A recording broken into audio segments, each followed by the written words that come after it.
Share with you that yesterday, going down for the funeral of Bob Cash, he was a former minister here and former president of the college.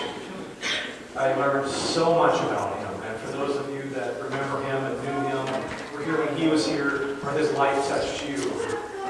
What a wonderful man of God. I had the opportunity to meet him once when he was here for Muriel's funeral, after I first started. And it was just it was such an honor and blessing yesterday to be down there and to learn about his life. It seemed like a wonderful, wonderful man. I wish I knew him better, knew him more.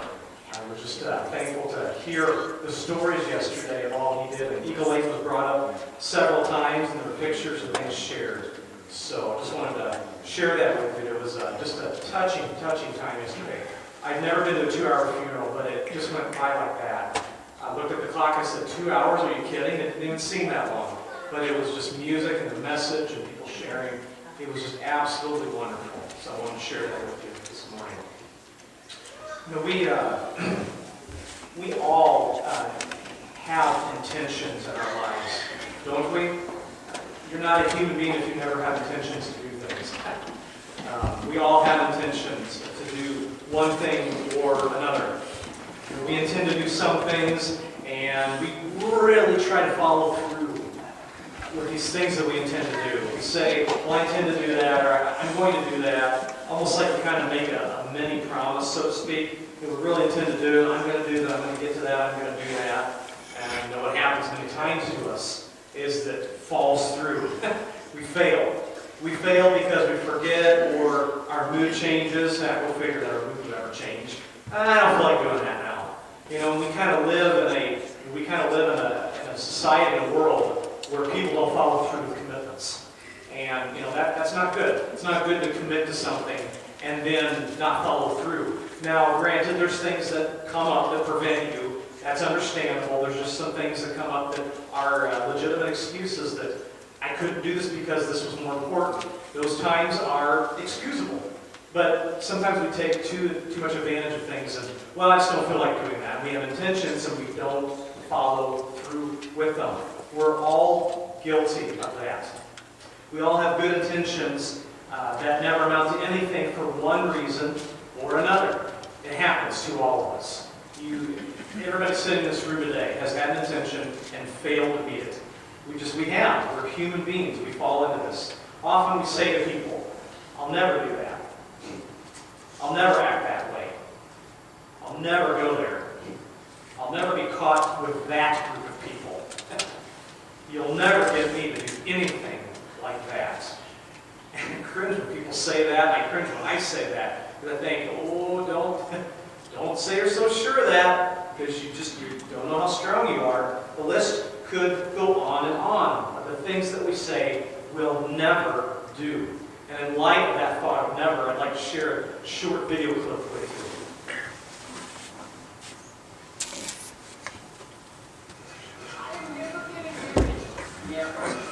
Guaranteed. You picked a beautiful ring. Thank you. We're never having kids. Oh dear. You're never living in the suburbs. We're never getting one of those. We're never having another kid. I'm never letting go. For all the nevers in life, State Farm is there. The first time I saw that, I laughed. I'm like, oh, that's funny. But it's realistic. Because we say so often, I'll never this, I'll never that, I'll never this, I'll never that. And I don't know, every time I see that, I laugh. And when I'm putting the sermon together, I thought, oh, what a perfect way to illustrate it. And it just made me laugh. We say never to a lot of things, don't we? We say never. And I've had people tell me, when I say never, they say, don't say never. You might just do it. And, then later on, okay, yeah, I'm doing it. Like I say, when I'm growing up, well, I'll never act like my parents. I'll never tell my child that. And as I'm telling my child that, oh my gosh, I'm my mom or my dad right now. I said I would never say that to them. And it came out of my mouth. And I know that my kids later will say, well, I'll never be like mom and dad. We all say never, whether we're a kid, whether we're an adult. we say never. And it's funny how we catch ourselves doing what we thought we'd never do. So we can laugh a lot about things. You know, while we can laugh at many things and build memories and find humor in it, there's a serious side to it as well. A serious side to I'll never. How many times have we said to someone else in giving them a promise or telling God, I'll never do, never. I'll never say, whatever I'm going to say. I'll never go here or there. I'll never act like so-and-so. I'll never try. And what happens?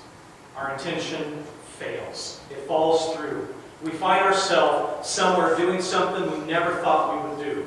Going somewhere we never thought we would go. And Satan works on us little by little by little and gets us to compromise. Let me tell you what, church, we're not as strong as we think we are. We're not as strong as we think we are. And it just popped in my mind a song from Rich Mullins. He sings a song.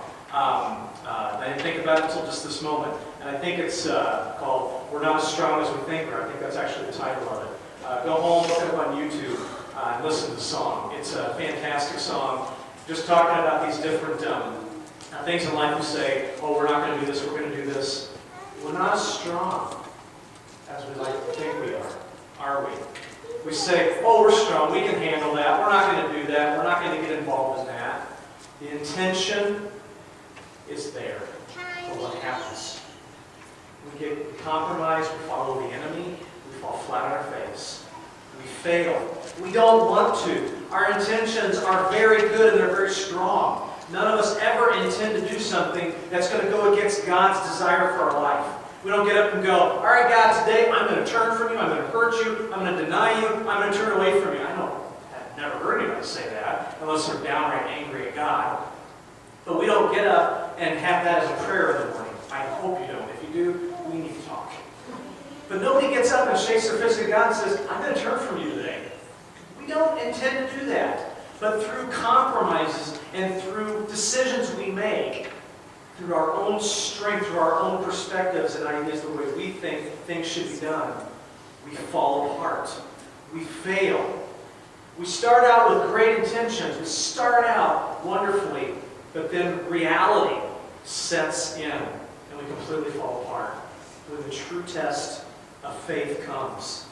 Today we're going to talk about the Apostle Peter in Matthew's account.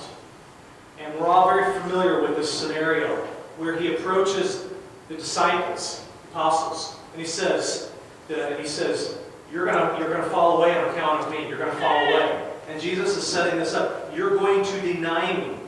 You see, Peter had good intentions at heart. We all have good intentions at heart. You know what? Intentions are easy because they're words. They're just kind of a mere thought, words. We ponder it for a little bit, we say it. That's the easiest thing to do, isn't it? Just saying that we mean to do something. We mean to do something. It's the thought that counts. And then never carrying through with it. Just leaving it at a thought. If you turn with me, the book of Matthew, it's where our text is found. Matthew chapter 26. Matthew 26, verses 31 through 35.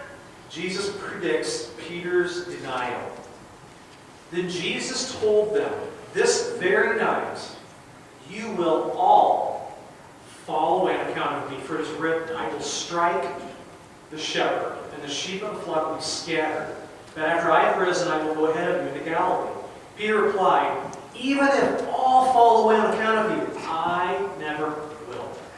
Ooh, pretty bold there, Peter. I tell you the truth, Jesus answered, this very night, before the rooster crows, you will disown me 3 times. Looking right at Peter. Not the rest of the crowd, right at Peter. But Peter declared, even if I have to die with you, I will never disown you. And all the other disciples said the same. So they're all kind of following suit Peter. Oh, yeah, Jesus, we're never going to fall away. But Peter, Peter kind of pipes up here and says, I'm not gonna fall away. I'm not. Can you imagine when Jesus told them that? Could you imagine what went through their mind? Put yourself in their shoes. Hearing Jesus say, you're all going to fall away on account of me. You're all going to fall away. Oh, this is a great scenario. Jesus, you're making us all feel a little awkward. I'm sure they felt some butterflies, probably felt sick to their stomach. Can you imagine the emotions going through them when Jesus told them this? And Peter pipes up and takes a stab at being a little too overconfident. No, and so in a sense, Peter's saying, no, Jesus. No. You've got this all wrong. Let's back up here. Even if the rest of those guys turn away, I never will. Not me. No, maybe they will, but I'm not. I'm your guy, Jesus. How could you possibly say I would do this? Even if I have to die with you, I will never turn away. This isn't going to happen. Peter got a little too overconfident. It's good to be confident in life, but sometimes we kind of jump ahead and we don't think things through as we should and realize what we're saying.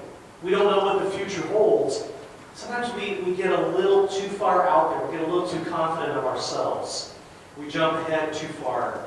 I can imagine all the emotions going through Peter's mind and heart, let alone those guys. Hearing Jesus tell them that, and then Peter saying that to Jesus. Peter was for sure nothing was going to stand in the way of him proclaiming Christ. He was for sure. Jesus, no. I will never. I mean, he's pretty clear there. No, you can't tell me that. I will never deny you. Never. I can just see in Jesus' eyes looking at him. No one's coming, Peter. You just don't know. You don't know the force, the scenario, the pressure that is going to come upon you. You can say that, but and imagine the looks that Peter and Jesus had at that moment, just looking at each other. Peter in amazement of like, what are you talking about? Jesus said, it's going to happen. It's going to happen. And it was going to happen. He had great intentions. Peter had wonderful intentions, but the true test of faith was going to come. This just goes to show that Jesus is very serious, more serious than we are when it comes to committing to follow him. Jesus is very serious about this in his word. And you know what? The church these days is not serious. We say we're serious. We can talk till we're blue in the face, red in the face, about how serious we are about Christ. But when it comes to our actual walk and what we do, that's the true test right there. Showing if you're really committed to him. And I would hate to say that many of us in this room will fail that.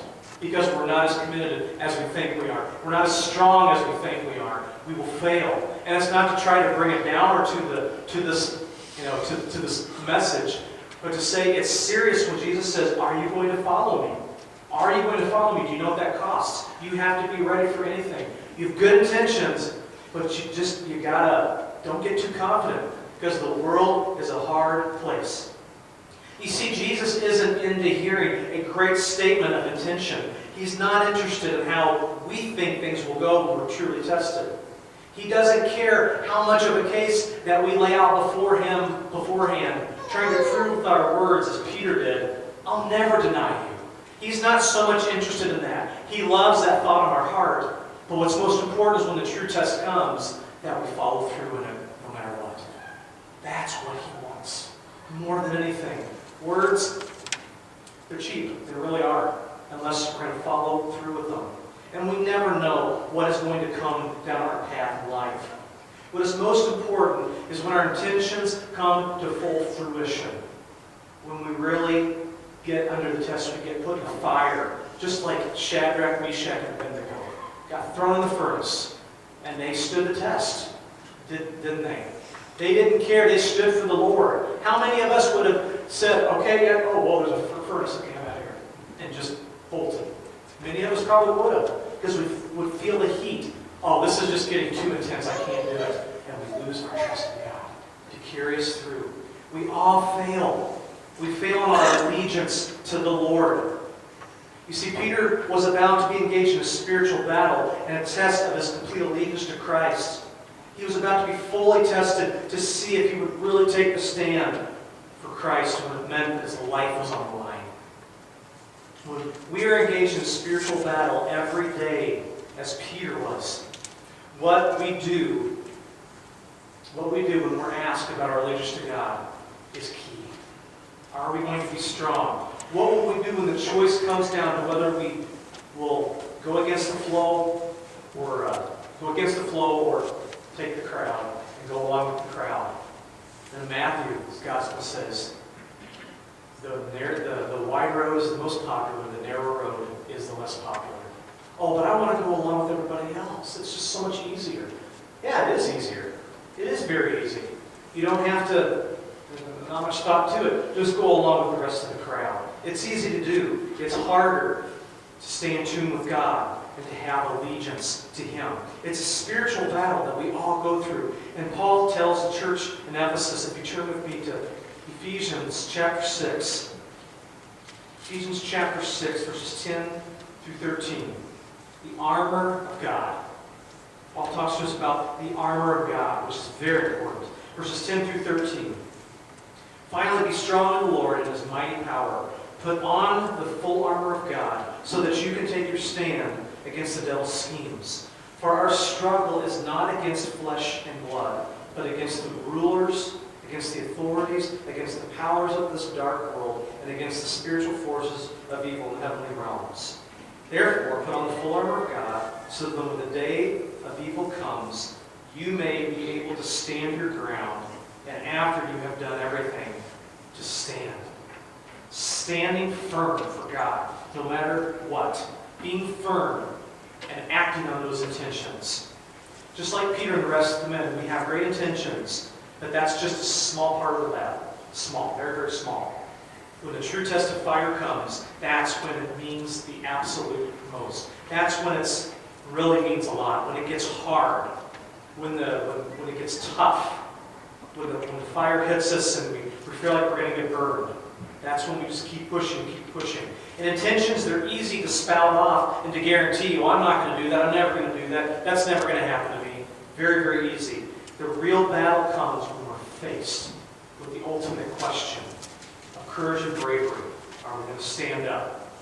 Peter was so certain and he was overconfident. How often are we just like Peter in our own effort to be a true follower of Christ? We're very often like Peter.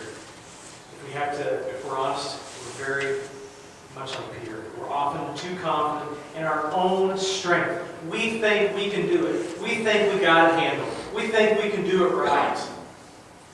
We think we have the authority. We think our knowledge, oh, we've studied enough. We know what we're doing. We're strong enough. We're not as strong as we think we are. When it comes down to the wire, would Peter pass the test? Do we pass or we fail? Pass or fail? We go back to Matthew's Gospel, chapter 26. We're going to continue reading here. Matthew 26, hop over there to verses 69 through 75, the second part of the story. Now Peter was sitting out in the courtyard, and a servant girl came to him. You also were there with Jesus in Galilee, she said. But he denied it before them all. I don't know what you're talking about, he said. Then he went out to the gateway where another girl saw him and said to the people there, this fellow was with Jesus of Nazareth. He denied it again with an oath. I don't know the man. After a little while, those standing there went up to Peter and said, surely you are one of them, for your accent gives you away. Then he began to call down curses on himself. He swore to them, I don't know the man. The rooster crows. Peter remembered, he will disown me. And he went out and wept bitterly. How many times have we had that heartbreak? We're just like Peter. Right there, just like him. We say we won't, and then we turn. And what happens? Can't believe I did it again. We fall apart. Our hearts break. I did it again. Peter, he did it again. 3 times. 3 times. He said he wouldn't deny. He denied not only once. He didn't deny twice. He denied 3 times in a row. That was rough. That was very, very rough. Peter had to get caught up in the moment. It must have been a moment of, oh no, what do I do? Because right before here was before the Sanhedrin, and they're telling Jesus all these things. I'm sure Peter was very scared, like, wow, all this is going on. This is really scary. This is really freaky. All this is going on. I'm scared. And then in his mind, when the first person asked him, I don't want to be known with them. This is scary. This is too much. The fire is too much. The testing is too much. I can't handle this. No, I don't know him. And he got caught up in that. He lost his courage. He lost his bravery. He got scared. And he wasn't thinking. We get like that. We get nervous. We get panicked. Do we think clearly? Usually not. We're in that scared mode. We tense up. And we want to get out of it. We want to get as far away from it as possible and not face it. And after the third denial, Peter hears the rooster crow. And he knew right then, I failed. I failed. I looked right in his eyes and I said I wouldn't fail him. And I failed him. That's why he went out and leapt. The breaking, just breaking of his heart. He goes out and he weeps. And I can imagine hearing Peter weeping. I didn't mean to, God, I didn't mean to, and I denied him again. Jesus predicted it, didn't he? And Peter didn't think it was true. And it happened. So sad. Something we must take notice of here that's quite important is that Peter isn't alone with these individual people who ask him about knowing Jesus. It says when Peter was out in the courtyard, it was a crowd of people. How easy is it when we're in a crowd of people to go along with the flow? How easy is it to go along with the flow and to deny? To give up our stance, to give up our holiness, to give up what we believe in, and to go along with the crowd. Well, I don't want to look weird. I don't want to look odd. I don't want to be the weird one in the group. I don't want to stick out, so I'm going to compromise. And we compromise in a moment. It's so easy for us to do. We do that. These people that question Peter are among the crowd in the courtyard. When the question in a crowd of people is the pressure, oh, absolutely. Constant pressure. And if you and I had been in Peter's shoes, we may have denied Christ as well. We may have. We cannot be quick to point our finger at Peter and shake our heads and say, I can't believe he did that. What was he thinking? He got to spend time with Jesus. I would never do that. Don't be so quick to say that. When the pressure's on, who knows what we will do? Many of us would have done the same thing. When we're faced with a decision to do right or to do wrong, it becomes hard. We get caught in a spiritual battle. We have the best intention, and we promise that we'll stand with Christ, but when the true test comes, we often fail instead of become victors. When we fail, we do what Peter did. Cry. God, I did it again. I failed. Can you imagine what went through him when he heard that rooster crow? Pain and agony, weeping. I can imagine that people heard him weeping. Just uncontrollable crying.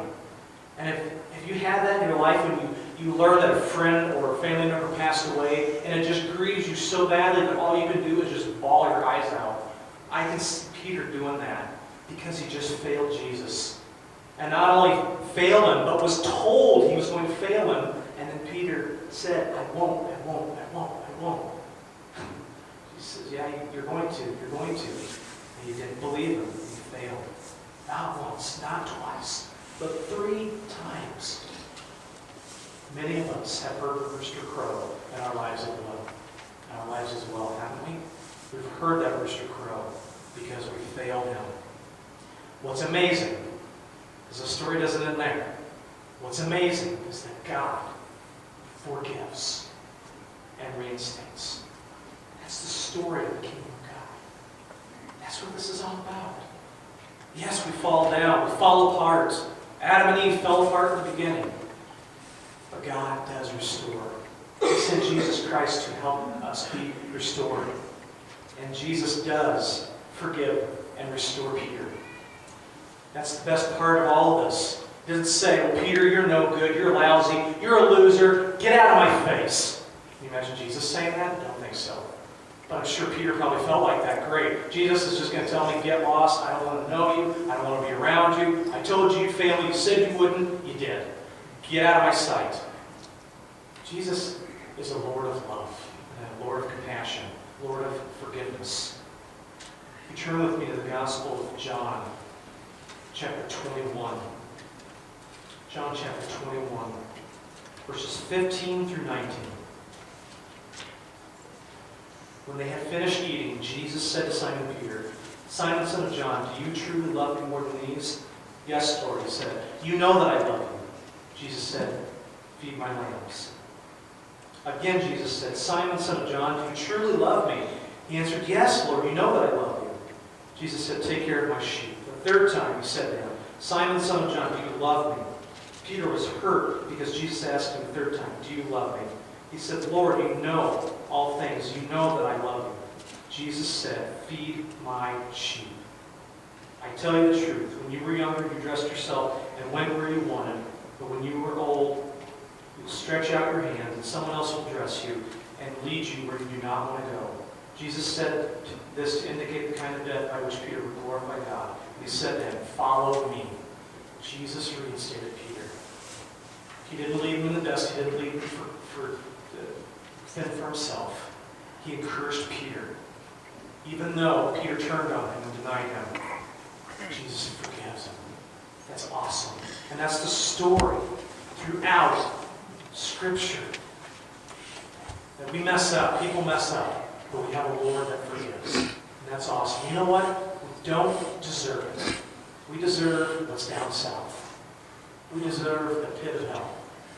But because Jesus came and died and covers us in his blood, we have hope of redemption.